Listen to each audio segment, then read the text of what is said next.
اور میرا یہ خیال ہے کہ کافی دیر تک چلے گا، کیونکہ سب سے بڑا مسئلہ یہ ہے کہ یوکرین خود بٹا ہوا ہے، اس کی اپنی عوام بٹی ہوئی ہے. آدھے لوگ روس کے ساتھ رہنا چاہتے ہیں بلکہ روسی نسل کے ہیں، اور آدھے لوگ مغرب کی روش پہ چلنا چاہتے ہیں. تو ایک ایسی بٹی ہوئی قوم بذات خود دو بڑے گروپس کے درمیان جسے کہتے ہیں نا کہ شکنجے میں آ گئی. تو اس لیے یہ اتنے آسانی سے تو حل ہوتا مجھے نظر نہیں آ رہا، لیکن ایک بڑی جنگ مجھے اس طریقے سے نظر نہیں آ رہی ہے، کیونکہ مغرب کو بھی اس اندازہ ہے کہ روس کے لیے یہ ریڈ لائن ہے، یہ اس کا کور انٹرسٹ ہے، اور اگر انہوں نے اس کی ریڈ لائن کے خلاف جنگ شروع کی تو یہ یقیناً ایک بہت بڑی جنگ میں تبدیل ہو جائے گی. اس وجہ سے میرے خیال میں مغرب خصوصاً امریکہ سینکشنز کے ذریعے ہی زیادہ اپنا کام کوشش کرے گا چلانے کا. لیکن سینکشنز بھی آپ نے بالکل اپنے ابتدائی میں درست کہا کہ روس کے اوپر سینکشنز کا بھی اثر اتنا نہیں ہے، اور اب تو جب انہوں نے بینکنگ ریسٹرکشنز بھی ڈال دی ان کے اوپر سوئفٹ کے ذریعے اس کو ہٹا کے، تو اس سے تو انہوں نے ایک لحاظ سے روس کو زیادہ جھکاؤ ایشیا کی طرف اور چین کی طرف کرنے پہ مجبور کر دیا.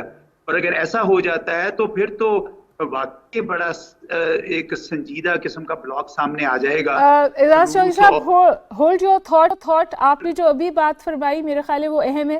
اور راشد رائن صاحب، اگر میں آپ کو ڈسکشن میں انکلوڈ کروں کہ اگر انہوں نے آلٹرنیٹیو بینکنگ سسٹم ہی کریٹ کر لیا، چائنا اس پہ کچھ کام کر رہا ہے، اور رشیا کو اب اگر اس میں مومنٹم آ جائے اس صورتحال کی وجہ سے، اور اعجاز چودھری صاحب نے یہ بھی فرمایا کہ یہ جلدی ختم نہیں ہوگا، خیال یہ کیا جا رہا ہے کہ شاید روس یوکرین میں رجیم چینج کروا کر پیچھے ہٹ جائے اور جو نیٹو کی ایسٹ ورڈ ایکسپینشن ہے وہ رک جائے، کیونکہ یوکرین نے تو چاہا کہ یہ فوری طور پہ ہو جائے اور سب نے انکار کیا، اور وہ اس حوالے سے بہت فرسٹریٹڈ بھی ہیں. ان کے پریزیڈنٹ کا سٹیٹمنٹ ہے جہاں انہوں نے کہا کہ ویسٹ نے ہمارا اس طور ساتھ نہیں دیا. So what's your take on it? نہیں، درست فرمایا، اور ایمبیسڈر اعجاز چودھری نے بھی اس کے جو ہے وضاحت کی ہے. میرے نزدیک تو میرے خیال میں اب نئی کولڈ وار کا باقاعدہ آغاز ہو گیا ہے. یہ تو ہاٹ وار ہو گئی سر. اس سے پہلے تو نہیں، مقصد یہ کہ جو ان دا لانگ رن اس کے جو آفٹر میتھ ہے وہ یہی ہوگا. اور یوکرین نے بہرحال ایک اپنے طور پہ بھی اسٹریٹجک مسٹیک کی ہے، کیونکہ رشیا کیئرڈ ہوتے ہوئے اور ان تمام وارننگز کے باوجود، اور ان کے ساتھ شروع کی اگر انڈرسٹینڈنگ 94 کی دیکھی جائے، جس میں اس نے یوکرین نے جو نیوکلیر ویپنز ہیں وہ فورگو کیے اور رشیا جو ہے اس کے ان کے مالک بنا. تو اس میں یہ یوکرین کی گارنٹی جو سیکیورٹی گارنٹی تھی وہ بہرحال اس کے رشیا کی بھی ذمہ تھی، اس لیے یہ رشیا کی ذمہ تھی، سوویت یونین کے ذمہ نہیں، رشیا نے بھی، یعنی جب اس سے نیوکلیر ویپنز لے لیے گئے تو رشیا نے بھی اس کا حصہ بنا تھا. جی، تو پلیج کا حصہ وہ بنا تھا. ویپنز تو رشیا کو ملے نا، اور رشیا انہیریٹر ہوا اس کا ویٹو پاور کا بھی اور نیوکلیر پاور کا بھی. اور یوکرین کے لیے یہ وہاں کی جو، جیسے آپ نے بھی اپنے ابتدائی میں کہا، وہاں ڈیوائیڈڈ جو پالیٹکس ہے اس نے بڑا اثر ڈالا ہے، اور پھر اس میں اچھی خاصی تعداد جو ہے رشینز کی ہے. اور یوکرینین بالکل سے علیحدہ نہیں ہیں. ہسٹوریکلی تقریباً 200 سال سے رشیا اور یوکرینین جو ایتھنیسٹی ہیں وہ ایک دوسرے کے ساتھ مکسڈ رہے ہیں، اور انہوں نے اپنے طور پہ جو ان کی جو داخلی سیاست ہے اس کے اندر اوور آل جو رشیا تھا اس پہ بڑا اثر ڈالا. اس کے جو وہ یہ تھے کمیونزم تھا اس میں یوکرین کا بڑا حصہ رہا ہے. اور ایسٹرن یورپ کے اندر جو ہے یوکرین کے جو سیاسی جو مداخلت تھی کمیونسٹ زمانے میں وہ بھی بہت زیادہ وہ رہی ہے. میرا کہنے کا مطلب یہ ہے کہ اس وقت جس طرح سے جس طرف کو یہ دنیا اب یہ بڑھ رہا ہے رشیا کے اقدام کے بعد، اس میں ایک ریڈ لائن انہوں نے ڈرا کر دی ہے، اور رشیا بھی اس کو اپنے کوٹ ان کوٹ اسٹریٹجک ڈیپتھ سمجھتا ہے یوکرین کو. جی، اور اس میں یورپ کے لیے ایک کھلی وارننگ یہی تھی. مطلب جو منڈے کو ان کی تقریر ہوئی انویژن سے بالکل پہلے، تو اس میں تو انہوں نے ایک اپنا پرسپیکٹو دیا ہے تاریخ کے حوالے سے بھی نا، جس میں وہ یوکرین کی انڈیپینڈنس کو تقریباً ڈینائی کر رہے ہیں. دیکھیے ڈینائی کر رہے ہیں یا آپ یہ سمجھ لیں کہ جو سمبائوٹک ریلیشن شپ یوکرین اور رشیا کا رہا ہے اس کو وہ ری انفورس کرنا چاہتے ہیں. ڈیپینڈ کرتا ہے کہ آپ کس which side of the divide are you and you are defining it. اگر یورپ ہوگا تو وہ اس کو انویژن کہے گا, اور جو رشیا کی سائڈ ہے اس میں وہ کہیں گے کہ ہم ان کو یہ سمجھا رہے ہیں کہ ادھر نہ جاؤ, تمہارا نقصان ہے. تو جو ایسٹورڈ ایکسپینشن آف نیٹو ہے وہ ان سم ویز ریڈ لائن ہے, اور یوکرین تو اس سمجھے دا لاسٹ فرنٹ, تو وہ رشیا شاید برداشت نہیں کرے گا. اعجاز چودھری صاحب, اس پوری صورتحال میں آپ کو علم ہے عمران خان صاحب نے ایک وزٹ کیا, جو چیزیں جو سوالات اٹھ رہے ہیں ملک کے اندر سے بھی اور ظاہر دیگر جگہوں پہ بھی, آپ ان کو کس طور دیکھتے ہیں, اور جو معاہدے ہوئے ہیں وہ پایہ تکمیل تک پہنچ پائیں گے, آپریشنلائز ہو پائیں گے, یا یہ جو سینکشنز ہوں گی یہ اس کو بھی امپیکٹ کریں گی؟ بالخصوص گیس پائپ لائن جو تھی وہ ہائی لائٹ تھی اس معاہدے کی, اور اوور آل جو یہ شور ہے کہ جی شاید پاکستان کو نہیں جانا چاہیے تھا اور عمران خان صاحب کو اس کو ڈیفر کر دینا چاہیے تھا, آپ اس کو کس طور دیکھتے ہیں؟ جی یہ تو طے شدہ دورہ تھا, اور پاکستان کو یقیناً روس کی طرف اپنے تعلقات بڑھانے کا حق حاصل ہے, اور ایک ہماری اسٹریٹجک ویژن بھی نئی یہی ہے کہ تمام بڑی طاقتوں کے ساتھ ہم تعلقات رکھیں گے. تو کوئی وجہ نہیں بنتی کہ پاکستان اپنا یہ دورہ ملتوی کرتا. اگر ملتوی کر دیتا تو شاید زیادہ چیمگوئیاں ہو جاتی کہ ہم نے مغرب کے دباؤ میں آ کے یا کسی اور دباؤ کی وجہ سے ہم نے یہ کام کیا. تو یہ تو بالکل ہی بہت ہی ہمارا روس کے ساتھ تعلقات میں بہتری آنے کی بجائے ہمیں نقصان ہوتا. اب جو اس میں بلکہ آج فہد حسین نے اچھا آرٹیکل لکھا ہے کہ پاکستان کے وزیر اعظم کا دورہ ہونا چاہیے تھا, میں اس سے اتفاق کرتا ہوں. دوسری بات آپ نے یہ کہی کہ وہاں پہ جو معاہدے ہوئے ہیں, اول تو میرا نہیں خیال کوئی معاہدے ہوئے ہیں. جو جوائنٹ سٹیٹمنٹ میں اس میں اس بات کی خواہش کی گئی ہے کہ دونوں ملکوں کے درمیان زیادہ کام چلے گا, اور یہ کہا گیا اعجاز چودھری صاحب, I hate to cut you, کہ جو گیس کا معاہدہ ہے وہ تقریباً 90% تکمیل پہ ہے اور وہ آگے بڑھ جائے گا. یہاں جو سمجھیے کچھ لابیز ہیں وہ یہ سوال اٹھا رہی ہیں کہ ایران سے بھی ہو گیا تھا لیکن یہ آپریشنلائز کیسے ہوگا, اور اگر سینکشنز ہو گئیں تو پھر یہ کس طور پاکستان اس سے فیض اٹھا سکے گا؟ جی یہ جو منصوبہ ہے Pakistan stream north south gas pipeline کا بڑی دیر سے چل رہا ہے, کوئی آج سے نہیں ہے. پہلے 2 بار تو ٹیرف جو تھے ان کے اوپر نیگوشیشنز اسٹال کر گئیں, پھر ایک بار رشین کمپنی کوئی ایسی لگی جس پہ سینکشنز تھی, پاکستان کو قبول نہیں تھا. تو معاملہ بڑی دیر سے چل رہا تھا. اس میں کوئی شک نہیں ہے کہ اگر یہ سرمایہ کاری ہو جائے روس کی طرف سے تو بہت تعلقات میں بہتری بھی آ سکتی ہے, اور ہمارا پورا خطہ یوریشین لینڈ ماس کے لیے پاکستان کی بندرگاہیں کھل سکتی ہیں. لیکن ابھی اس کے اندر کئی رکاوٹیں ہیں, جس طرح آپ نے خود بتایا اور کہا کہ سینکشنز جو ہیں وہ ایک سنجیدہ معاملہ ہے. پاکستان ایران کے ساتھ گیس پائپ لائن نہیں بڑھا سکا سینکشنز کی وجہ سے, تو سینکشنز کو آسانی سے اور لائٹلی نہیں لے سکتے ہیں. پاکستان کو یہ ڈیو ڈیلیجنس بہرحال کرنی ہوگی, لیکن اس کا یہ مطلب نہیں کہ پورا روس زیر سینکشن ہے. یہ روس کی ساری کمپنیاں زیر سینکشن ہیں. اگر کوئی روس کی ایسی کمپنیز ہیں جو ڈیل کر رہی ہیں باہر کی دنیا کے ساتھ اور ان پہ سینکشنز نہیں ہیں, تو ہمیں بالکل ان کے ساتھ یہ بزنس کرنا چاہیے. ہمیں کسی قسم کی ڈکٹیشن اس معاملے میں نہیں لینی چاہیے, لیکن ڈیو ڈیلیجنس سینکشنز کے لیے یقیناً کرنی چاہیے. ایک پوائنٹ اور میں ضرور اس میں کہنا چاہوں گا کہ روس کے ساتھ تعلقات یا چین کے ساتھ جو تعلقات ہیں ان کا ہرگز یہ مطلب نہیں ہے کہ پاکستان امریکہ یا یورپ سے دور ہو گیا ہے. پاکستان کی امریکہ اور یورپ کے ساتھ بڑی دیرینہ وابستگی ہے, اور ہمارے تجارتی اور اقتصادی معاملات ان کے ساتھ کہیں زیادہ ہیں.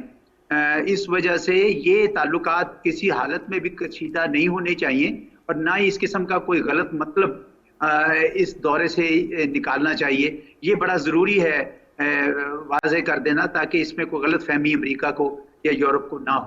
لیکن آپ سے میں پھر اس پہ یہ سوال کروں گی جو میں نے شروع میں بھی کہا کہ انڈیا نے بالکل انڈیپینڈنٹ سٹانس لیا ہے یوکرین اور رشیا کے تنازع کے حوالے سے، اور امریکہ نے اس پہ اپنا ڈسپلیجر کا بھی اظہار کیا ہے، لیکن انہوں نے کہا کہ جی ہمارا سوورن سپیس ہے. تو جب پاکستان یہ انڈیپینڈنٹ سٹانس لیتا ہے تو پھر اتنے سوالات کیوں؟ اور آپ کو ایسا لگتا ہے کہ ہم تھوڑا اپولوجیٹک ہیں اس حوالے سے؟ کچھ وہ بھی ہے، لیکن میرے خیال میں ہندوستان ایک بڑا ملک ہے، ایک بڑی معیشت ہے. اس وجہ سے باوجود اس کے کہ ہندوستان اس وقت امریکہ کا ایک کلیدی حلیف ہے انڈو پیسفک اسٹریٹجی میں، روس نے پھر بھی ہندوستان کے ساتھ تعلقات رکھے ہیں اور ہندوستان نے بھی روس کے ساتھ تعلقات رکھے ہیں. دیکھیے یہ دنیا کچھ اس طرح کی ترتیب پا گئی ہے کہ یہاں پہ کانفلکٹ اور کنفرنٹیشن اور کوآپریشن ساتھ ساتھ چل رہی ہے. آپ سب سے اس کی بڑی نمایاں مثال امریکہ اور چین کے تعلقات ہیں، جس میں بڑی کشیدگی بھی ہے، تناؤ بھی ہے، اس کے باوجود تجارت بڑھتی جا رہی ہے بلکہ بڑھتی ہے. 2021 میں 2020 کے مقابلے میں 100 بلین زیادہ ہو گئی. تو یہی پاکستان کا اب جو نئی ہے پالیسی، نیشنل سیکیورٹی پالیسی میں بھی ہم اکنامک ڈپلومیسی کو، جیو اکنامکس کو، اکنامک سیکیورٹی کو اپنی زیادہ ترجیح اور فوقیت دیں گے. یہ مغرب کی طرف اگر ہمارا یہ پیغام جاتا رہے گا، میں آپ کو بتاؤں وہاں سے دباؤ نہیں آئے گا. آپ بہت پڑھنے لکھنے والی ہیں، یونیورسٹی میں بھی آپ نے شاید وہ کتاب دیکھی ہو باب ہیتھاوے کی، دی لیوریج پیراڈاکس، جس میں وہ یہ کہتا ہے کہ امریکہ کی طرف سے کسی بھی ملک کے اوپر جب دباؤ ہے وہ اسی حد تک آگے کارمند ہوتا ہے اگر وہ ملک دباؤ لے اور اگر وہ ملک دباؤ نہ لے تو پھر امریکہ کچھ نہیں کر سکتا. اس لیے میں سمجھتا ہوں کہ ہمیں بھی اپنی روش تھوڑی تبدیل کرنی چاہیے، ہمیں مثبت انداز سے ان کو اپنا پیغام دینا چاہیے. اس کا یہ مطلب نہیں کہ ہم نے سینہ تان کے ان کو کوئی دھمکی دے دی، یہ تو ضرورت ہی نہیں ہے. آج کے دور کی یہ ضرورت بھی نہیں، خصوصاً اکنامک ڈپلومیسی میں تو اب اس کی اہمیت بھی نہیں رہی. اپنا قومی مفاد اور قومی اقتصادی مفاد سب سے زیادہ ہمارے لیے اہم ہونا چاہیے. وہ اگر آپ ہمارے ساتھ رہیں تو ہمیں اچھا لگے گا، اور تو کیونکہ I would want to come back to you after taking Ambassador's view. تو it would be nice if you stay on with us. Ambassador صاحب، آپ نے چودھری صاحب کی بات سنی، جیسی دنیا ہے کرس کراس ہے جیو اکنامکس کا اور جیو پولیٹکس. پاکستان نے تو کہہ دیا کہ جی ہمارا تھرسٹ صرف جیو اکنامکس ہے، لیکن باوجود اس کے آپ کو لگتا ہے کہ پاکستان کا جو ایسٹورڈ جھکاؤ ہے وہ سمجھیے اٹس بائی ڈیفالٹ جس طور صورتحال ایمرج ہو رہی ہے نا؟ دیکھیے ہم ایسٹ کا حصہ ہیں جی بالکل، اور ہم یہ ایک عجیب بات نہیں ہے کہ ہم کہیں گے ایسٹ کی طرف جھکاؤ ہو رہا ہے. یعنی آپ اپنے نیبرہڈ میں تو خیال نہ کریں، آپ الائز کے لیے فار افیلڈ جائیں، دور ہزاروں میل دور، اور جس کے ساتھ آپ کے ٹرانزیکشنل ریلیشن شپ ہوں. تو یہ یعنی اب جیسے اب آپ جیو اسٹریٹجک کہہ لیجیے، جیو پولیٹیکل کہہ لیجیے، یا جیو اکنامک، اگر یہ جو نئی ہے ultimately it is your geopolitical جو صورتحال ہے. مثلاً اب یہ جو ایریاز آف انفلوئنس ہیں، انڈیا کی ابھی بات ہوئی، اس کا اپنا سائز ہے، تو اس کا سائز کے مطابق اس کا اثر بھی آ رہا ہے. سائز کی بات کریں تو Russia is punched way above its weight. نہیں، لیکن اب اگر آپ ان کے اپنے ہی اس میں پر کیپٹا ہے تو وہ انڈیا سے بہت آگے ہے. جی جی، انڈیا سے پیچھے تو نہیں ہے، وہ دنیا کی 10ویں اکانومی تو بہرحال موجود ہے. اور اس کے علاوہ وہ ویٹو پاور ہے، تو وہ اس نے انہیرٹ کیا ہے. اور اس کے یہ بھی نہیں ہے کہ وہ کسی طور پہ سائنٹیفک اس میں پیچھے ہے یا کہیں ہے. چائنا کے ساتھ بھی ایسے ہی تھا، پہلے ہم چائنا کو وہ جو ہے وہ چائنا خود کہتے تھے ڈیولپنگ کنٹری ہے، لیکن اس وقت پرچیزنگ پاور پیرٹی میں تو چائنا اوورٹیک کر چکا ہے. 2025 میں تو شاید آگے مقصد یہ ہے کہ ہم بنیادی طور پہ جب آپ کی اصل پاور جو ہے وہ آپ جب گین کر لیتے ہیں، آپ کی جو اقتصاد ہے وہ اوپر نیچے ہوتی رہتی ہے. اب اس وقت امریکہ کم از کم 1.7 ٹریلین ڈالر کا قرض دار ہے چائنا کا، یورپ تقریباً 1 ٹریلین ڈالر کا قرض دار ہے. دنیا کے معاملات ایسے نہیں ہیں کہ ہم یہ سمجھیں کہ بس بالکل یہ جو ہے دو انسانوں کا جھگڑا ہے اور وہ ایک دوسرے کے خون کے پیاسے ہو جائیں گے، ایسا نہیں. کاروبار چلتے ہیں. انڈیا کی آپ مثال لے لیجیے، انڈیا چائنا کا، ان کا جو ہے تقریباً 10 بلین ڈالر کا جو ہے ٹریڈ بڑھ گیا. یہ کرس کراس ہے؟ جی بالکل کرس کراس ہے. اچھا یہ بھی فرمائیے کہ کیا ایسا لگتا ہے کہ ایک سلیکٹیو سالیڈیرٹی ہے کس کے ساتھ؟ امریکہ کی اس وقت جو نظر آ رہی ہے یوکرین کے ساتھ؟ وہ چیری پکنگ کے بہت ماہر ہیں اس معاملے میں، وہ ان کو جو سوٹ کرے گا وہ کریں گے. اور میرے خیال میں اس وقت میرے نزدیک امریکہ ونر جو ہے گیس پالیٹکس جو چل رہی تھی جرمنی اور رشیا کی، اس میں ونر اس وقت امریکہ ہے. And has it also united Europe in some ways? It has to some extent, لیکن ان کی بھی لمیٹیشن ہے. وجہ یہی ہے کہ امریکہ نے کوشش یہ کی تھی کہ جو بیلنس آف ٹریڈ ہے اس کو بہتر کرے یورپ کے ساتھ، لیکن ہو نہیں پایا. وجہ یہ ہے کہ چائنا کی انویسٹمنٹ اتنی زیادہ ہے یورپ کے اندر کہ چائنیز اس کو اگنور نہیں کر سکے. اس کے علاوہ بھی اب آپ جب ہم چائنا کا ذکر کریں اس وقت بات چل رہی ہے رشیا کی. رشیا جو ہے وہ بذات خود اب چائنا اگر کیمپ کی بات کریں گے تو وہ چائنیز کیمپ میں ہے. لیکن رشیا اور چائنا، کیونکہ چائنا اس وقت رشیا کے ساتھ کھڑا ہے، اس سے زیادہ مستحکم ہوئے پریزیڈنٹ پیوٹن میرے خیال میں.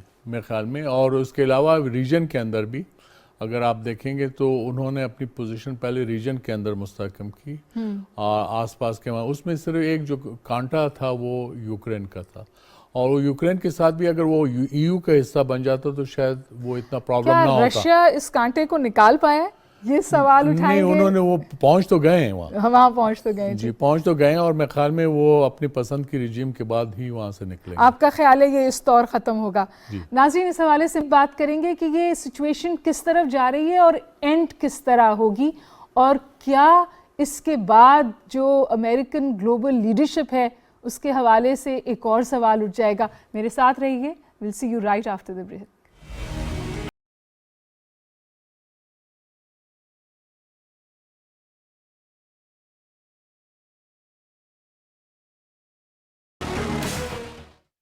Next level of sports facility Marina sports city. صرف 1.5 لاکھ روپے سے بکنگ اور بہانہ قسط صرف 9,500 روپے سے. Welcome to the new home of Lahore Qalandars Marina sports city. 042-111-333-987 a project of Al Jaleel developers.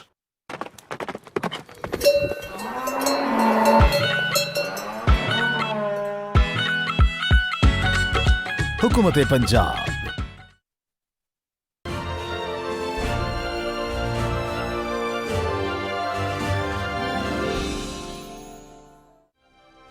خطے میں تصویراتی سفارتکاری کے نئے دور کا آغاز.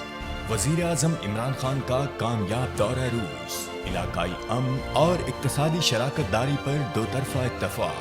توانائی، تجارت سمیت متعدد شعبوں میں اشتراک کے عزم کا اظہار. افغانستان کی اقتصادی مدد جاری رکھنے کا اعلان. اسلامی فوبیا کے خاتمے کے لیے دونوں ملکوں کی قیادت پر عزم. وزیر اعظم کا عالمی و علاقائی تنازعات کو بات چیت کے ذریعے حل کرنے پر زور. پاکستان کی آزاد خارجہ پالیسی اور پرامن سفارتکاری کا بہترین مظہر. وزیر اعظم عمران خان کا کامیاب دورہ روس.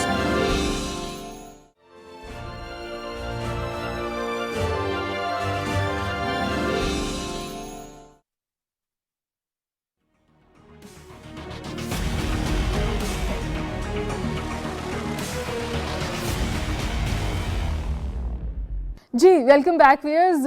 چوئی صاحب مجھے آپ سے بس ایک آخری سوال میں چاہوں گی آپ اس پہ کامنٹ کر دیں. آپ یہ جو صورتحال ہے آج تیسرا دن ہو گیا ہے رشیا اگریسو ہے یوکرین میں، آپ اس کو کس طور ختم ہوتا دیکھ رہے ہیں؟ آپ کے خیال میں رشیا جو کچھ وہاں کرنا چاہتا ہے وہ کر کے پیچھے ہٹ جائے گا، وہ یہ سب کچھ کر پائے گا؟ And has this unified Europe, جو ایک یورپ کے بارے میں کہا جا رہا تھا نا کہ ایک ڈیوائیڈ آ گیا ہے یورپ کے اندر بھی اور بالخصوص یورپ اور امریکہ کے بیچ میں، کیا اس نے ایک دفعہ پھر ویسٹ کو جوڑ دیا ہے اس رشین اقدام نے؟ ایک استدلال بنتا ہے کہ جب ڈونلڈ ٹرمپ تھے تو انہوں نے یورپ کو امریکہ سے تھوڑا دور کر دیا تھا، تو اس حوالے سے بائیڈن نے یہ کامیابی حاصل کی ہے کہ یورپ کو ایک بار پھر امریکہ پہ ڈپینڈنٹ بنا دیا ہے، یہ کہہ کے کہ دیکھو اصل خطرہ تمہیں روس کی طرف سے ہے، تو اس وجہ سے آپ ٹرانس اٹلانٹک الائنس کے ساتھ جڑے رہیں. یہ درست ہے، لیکن اس کے ساتھ ہی جو یورپ کی بڑے ممالک ہیں، خصوصاً ان کے جو لارج مینوفیکچرنگ ہے، وہ گلوبل سپلائی چین میں چین کے ساتھ اتنا جڑی ہوئی ہے کہ وہ مکمل طور پر امریکہ کی جو ایڈوائس ہے اس کو لینا نہیں چاہتے ہیں اور وہ اپنے حساب سے فیصلے کرنا چاہتے ہیں. اس لیے یہ مکمل طور پر آپ نہیں کہہ سکتے ہیں کہ وہ تیار ہو گئے ہیں امریکن کیمپ میں، ویسے ان کے ساتھ جڑے ہوئے ہیں شروع سے ہسٹوریکلی کلچرلی. جی جی. اصل مسئلہ یہ ہے کہ یوکرین کا جو معاملہ ہے یہ اتنی جلدی آسانی سے حل نہیں ہوگا. دیکھیں پہلے بھی تو کئی مقام آئے ہیں، کبھی پرو رشین گورنمنٹ تھی، پھر اس کو نکلنا پڑا اور ویسٹ اسپانسرڈ ایجیٹیشن کے ذریعے، پھر اس کے بعد یہ پرو ویسٹ گورنمنٹ آئی تو روسی مشتعل ہو گئے. تو آج بھی اگر روسی وہاں پہ یہ اپنے لیٹ سے پرو ویسٹ گورنمنٹ کو ہٹا کے کوئی اور ڈسپنسیشن کھڑی کر کے آ جاتے ہیں تو بھی میں سمجھتا ہوں کہ یہ معاملہ ختم نہیں ہوگا. اصل معاملہ اسی وقت ختم ہوگا جب روس کو مغرب کی طرف سے ریٹن گارنٹیز ملیں گی کہ نیٹو یوکرین نیٹو کا حصہ نہیں بنے گا. اب یہ گارنٹیز اگر دے دی جائے تو، بلکہ امریکہ میں ایک ڈاکومنٹری چل رہی تھی کہ اس سارے مسئلے کا بڑا آسان حل ہے جی کہ آپ کہہ دیں کہ نیٹو جی اگر سفارت دے دیں. ہاں اچھا یہ اعجاز چودھری صاحب یہ بھی تو فرمائیے نا، آئی تھنک امریکہ یا ویسٹ بھی بڑی مشکل پوزیشن میں ہے نا، کیونکہ پھر ان کی گلوبل لیڈرشپ پہ ایک اور بہت بڑا سوالیہ نشان ہے. ابھی افغانستان کا ایگزٹ ہوا، ان سم ویز امریکہ کو وہاں بیک فٹ پہ جانا پڑا. اب پھر ایک ایسی صورتحال ہے جہاں رشیا، جس کو وہ بالکل اب آپ اینیمی کے طور پہ دیکھتے ہیں نا، اب چائنا رشیا سے کانفرنٹیشن میں ہے، وہ پھر انہیں اس اقدام کی وجہ سے ایک وہ سمجھیں وہ کر لیں جو رشیا چاہتا ہے. تو امریکہ کے لیے بھی بڑی مشکل صورتحال ہے نا، اگر وہ اب یہ کرے گا تو پھر اس کی سمجھیے جو طاقت ہے اس پہ سوال اٹھتا ہے. جی بالکل صحیح کہہ رہی ہیں آپ. دیکھیں یہ تو اب ایک حقیقت بن گئی ہے کہ اب امریکہ دنیا کی واحد سپر پاور نہیں رہی، ایک بیلنس آف پاور میں دوسری طاقتیں آ گئی ہیں، ملٹی پولر ورلڈ ہے. چین بھی آ گیا ہے جس میں ایشیا میں ان کی اجارہ داری کو چیلنج کیا ہے، اور روس نے مڈل ایسٹ میں اور ویسٹ اور سینٹرل ایشیا میں کیا ہے، اور کسی حد تک وہ اب ایسٹرن یورپ پہ بھی اپنا اثر ڈالنا چاہتا ہے. تو یقیناً اب ایک نیا ورلڈ آرڈر تشکیل پا رہا ہے جو ملٹی پولر ہوگا، جس میں بیلنس آف پاور تلاش کرنا ہوگا. ابھی یہ سیٹل نہیں ہوا لیکن یہ تلاش کرنا ہوگا نیا بیلنس آف پاور، اور اس میں یقیناً امریکہ ایک سول سپر پاور نہیں ہوگا. اور یوریشیا خصوصاً ناردرن یورپ سے میری مراد ہے کہ روس والا جو حصہ ہے اور ایسٹ یورپ اور ایشیا، یہ ایک آپس میں ایک ایفینٹی بناتے نظر آ رہے ہیں. اور جتنا یہ سینکشن زیادہ لگائیں گے اتنا ہی اس معاملے کو وہ زیادہ تیزی سے کریں گے. میں بیسٹر صاحب سے چوہدری صاحب یہ پوچھنا چاہتی ہوں، سینکشنز کے علاوہ آپشن کیا ہے ویسٹ کے پاس؟ اور سینکشنز آپ کو پتہ ہے رشیا نے اپنا اتنا انتظام کر رکھا ہے، آئی تھنک $600+ اسٹیشڈ ہوئے ہیں، debt GDP to debt ratio lowest in the world ہے. لوگ کہہ رہے ہیں فورٹیفائڈ اکانومی ہے سینکشنز کے برخلاف ان کی اس وقت رشیا نے، اور وہ انہوں نے اس کی تیاری بھی کی ہے. ویسٹ اس وقت سینکشنز کے علاوہ اور کیا کر سکتا ہے؟ اور یوکرین یہ کہتا ہے کہ سینکشنز بھی سافٹ لگائی گئی ہیں. میرے خیال میں whole hog war is not an option, وہ سب جانتے ہیں، اس کی جو ڈیواسٹیشن ہے وہ سب کے پہ آشکارا ہے. لیکن سینکشنز کا بھی اثر تو نہیں رہا. انہیں ایران پہ بھی جو سینکشنز لگی ہیں گزشتہ 40 سال سے سینکشن چلی آ رہی ہیں ایران پہ، امریکن سینکشن، اور ایران نے سسٹین بھی جی ایران نے اس میں UN سینکشنز بھی رہیں جی، اور UN سینکشنز تو 2020 میں بہرحال وہ لیپس کر گئی. اور رشیا ایران سے تو بہت زیادہ مضبوط ملک ہے.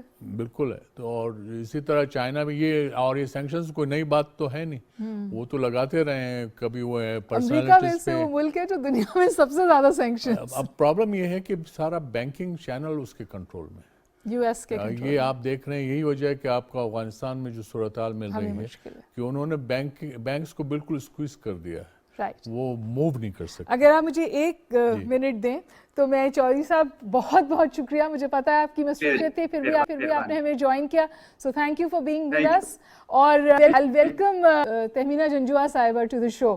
انہوں نے ابھی ہمیں جوائن کر لیا. تہمینہ صاحبہ آپ کو میری آواز آ رہی ہے؟ السلام علیکم جی، how are you and welcome to the show. ہمارے ساتھ اسٹوڈیوز میں موجود ہیں امبیسڈر درانی صاحب، اور ظاہر ہے ہم بات کر رہے ہیں جو اس وقت صورتحال بن رہی ہے. سوال پھر ایک آپ سے اور کروں گی اور پھر تہمینہ صاحبہ کے پاس جاؤں گی. پاکستان کہاں کھڑا ہے؟ پاکستان کا سٹانس اس وقت صحیح ہے؟ دیکھیے پاکستان کو یہ یعنی بڑے غور سے ان تمام حالات کا جائزہ لے کے اپنا فیصلہ کرنا ہوا. ہم اگرچہ انٹرنیشنل سین میں ایسے پلیئر نہیں ہیں لیکن ہماری ریجنل جو اہمیت ہے وہ اپنی جگہ مسلم ہے. اور افغانستان کے کانٹیکس میں آپ نے دیکھ لیا کہ پاکستان ہی ایک پیوٹ تھا جس کے ذریعے سے پاسبل ہوا یہ جو ایگریمنٹ, اور امریکہ نے ایگریمنٹ کیا اس کے ساتھ. اب اس کے آفٹر میتھ ہے وہ ہم بھگت رہے ہیں, وہ مشکلات موجود ہیں, چیلنجز ہیں. بھگت اس طرح سے رہے ہیں کہ چیلنجز ہیں. افغانستان ابھی تک سٹیبل نہیں ہے, اس کا بینکنگ سسٹم جو ہے وہ فریز کر دیا گیا, اس کے ایسیٹس فریز کر دیے گئے ہیں, اور اسی طرح نیبرہڈ کے اندر ہمارے جو اپنے پرابلم ہیں. لیکن اس کے باوجود لیکن جب ہم بلاکس کی بات کرتے ہیں تو جب یہ بلاکس بنیں گے تو کیا اس فائنینشیل اسٹرینگولیشن کو ایڈریس کرنے کی بھی کوئی میکینزمز ایمرج ہو سکتے ہیں؟ میرے خیال میں یہ بلاکس بنیں گے ہی اس فائنینشیل اسٹرینگولیشن کی وجہ سے بنیں گے. یہ اس کا ریزن بنیں گے, اور یہی وجہ ہے کہ چائنا نے جو اپنا جو ایک پیرالل سسٹم ہے وہ قائم کرنے کی کوشش کی, اگرچہ فی الحال وہ ڈیولپمنٹ ورک کی طرف اس کو مومنٹم بھی مل سکتا ہے. جی وہ مل سکتا ہے, بالکل مل سکتا ہے, کیونکہ امریکہ نے یا یورپ نے جو سینکشن کی رجیم جس کے ساتھ دنیا کو پریشرائز کرنے کی کوشش کی ہے, اس کے خلاف ایک ریئیکشن تو آ رہا ہے. ریئیکشن آ رہا ہے. تہمینہ آپ یہ فرمائیے, اور بہت شکریہ آپ ہمارے ساتھ ہیں. Do you see Russia backing off without achieving what it wants? وہ یوکرین سے نکل جائے گا, کس طور نکلے گا, اپنی بات منوا کر نکلے گا, منوا لی ہے؟ دیکھیے, پہلی تو بات یہ ہے کہ روس جو ہے ایسا بڑا قدم نہ اٹھاتا اگر اس کو یہ اس بات کا فکر ہوتی کہ کیا ہونے چلا ہے. روس نے ایک بہت بڑا قدم اٹھایا ہے, اور جب تک اپنے آبجیکٹیوز جو بھی ہیں اچیو نہیں کرے گا تو مشکل رہے گی کہ وہ بیک ٹریک کر جائے, because then it's going to be for president Putin a difficult situation within the country as well, because politically it will be very destabilizing for him. اور دوسری بات یہ ہے کہ گلوبلی جو اس نے ایک اپنا اس وقت بنایا ہوا ہے اپنا امپورٹنٹ پوسچر, وہ سب افیکٹ ہوگا. تو روس جو ہے وہ finds itself, اب یہ کیسے سوال بہت ریز ہو رہے ہیں, کیا پوٹن صاحب نے جلدی میں یہ سب کچھ کر دیا, کیا پوٹن صاحب, یہ میرے خیال میں ایسے جلدی میں نہیں ہوا, یہ بہت سوچ کے ہوا ہے, اور اس میں دونوں طرف کی باتیں آپ دیکھنے کی ضرورت ہے. اب ایک طرف کئی سالوں سے روس کو بتایا جا رہا تھا کہ جو یوکرین ہے وہ نیٹو کا ممبر نہیں بنے گا, مطلب فارملی تو اس کو مختلف گفتگو میں کہا گیا تھا, 2008 میں 2014 میں کہا گیا تھا کہ یہ نہیں ہوگا نیٹو کا, 14 میں نہیں 8 میں. تو اس کے باوجود اگر یہ جو ہو چکا ہے تو روس کے لیے بڑا مشکل ہے بیک ٹریک کرنا. لیکن آپ نے دیکھا ہوگا کہ کل روس نے ایک پازیٹیو جو فیلر بھیجا ہے وہ یہ کہ روس کی لیڈرشپ نے کہا ہے کہ وہ, پوٹن نے کہا ہے کہ وہ یوکرین کی لیڈرشپ سے بات چیت کرنے کو تیار ہے. کچھ پوٹن کے ساتھ, پریزیڈنٹ پوٹن کے ساتھ پریزیڈنٹ شی کی بھی بات ہوئی ہے, ان کی بھی آبویسلی اسی یہی ہوگا ڈائریکشن جو پاکستان نے بھی بارہا کہا ہے کہ diplomacy should be the instrument, it should be the instrument in dealing with the situation. لیکن تہمینہ صاحبہ دیکھیے, یہ بات بالکل بجا ہے. وہ تو کہتے ہیں کہ یوکرین ہتھیار ڈال دے تو بھی سچویشن ریزالو ہو جائے گی, لیکن اگر میری یوکرین میں کچھ جرنلسٹ سے بات ہوئی, انہوں نے کہا کہ ہمیں سب سے بڑا خطرہ ہی یہی ہے کہ رشیا واپس تو چلا جائے گا لیکن یہاں ایک اپنی مرضی کی حکومت بنا کے, تاکہ پھر اس کو وہ کنٹرول کر سکے, اور یہی رجیم چینج یا رجیم انجینئرنگ ہی ان کا آبجیکٹو ہے. اور کیا پھر ویسٹ اس کی اجازت دے گا, اور اگر اجازت دے گا تو اس کی لیڈرشپ پہ سوال اٹھے گا؟ دیکھیے, یہ تو اگر رجیم چینج یا رجیم انجینئرنگ کی جو بات کر رہے ہیں تو یہ 2008 میں پہلے ویسٹ نے کی ہے یوکرین میں, وہ تو بہت کرتا ہے نا جی, تو وہ اس نے کر دی ہے. تو اب روس نے یہ دیکھا کہ یہ کس طرح بات ٹھیک نہیں ہو رہی, بیکاز اس کے بھی کوئی اسٹریٹجک انٹرسٹ ہیں جو لنک ہوتے ہیں یوکرین سے, اور وہاں کے تمام جو بارڈر ریجنز ہیں ان کے ساتھ, اور ممالک جو ان کے ساتھ میں ہیں ان سے. تو اگر تو یہ نیٹو جو ہے اتنا زور نہ ڈالتا, ویسٹ زور نہ ڈالتا کہ نیٹو کا ممبر بنے گا,